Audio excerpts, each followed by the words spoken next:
Oblačno pre podne nekoliko stotina učenika iz svih kragujevačkih škola, ali i brojni đački roditelji proveli su na pomoćnom terenu stadiona Čikadača, gde je ove godine održana trka za srećnije detinjstvo. Učesnici ove humanitarno-rekreativne akcije trkali su se podeljeni u 3 kategorije, a najbrojniji su bili najmlađi osnovci. Na pobedničkom postolju najboljima su uručene medalje, a svi startni brojevi bili su i potencijalni dobitnici nagrada koje je Crveni krst obezbedio iz donacija. Generalni pokrovitelj akcije i ove godine je grad Kragujevac. Grad Kragujevac svake godine pruža kako finansijsku, tako i organizacionu podršku za održavanje ove manifestacije.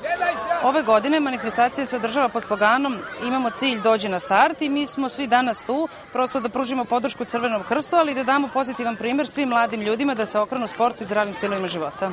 Sredstva prikupljena od prodaje učesničkih brojeva po simboličnoj ceni od 50 dinara namenjena su socijalno i zdravstveno ugroženoj deci. Tradicionalne humanitarne akcije ne bi bilo bez velikog truda koji su uložili volonteri Kragujevačkog Crvenog krsta. Mi smo izračunali da je više od 1600 sati utrošeno za samu pripremu trke zadnjih mesec dana.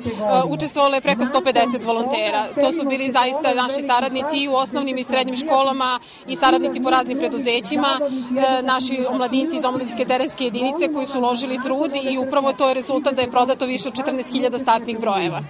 U okviru tradicionalne humanitarno-rekreativne akcije nakon trke organizovane su i druge sportske, zabavne i edukativne igre za decu različitih uzrasta.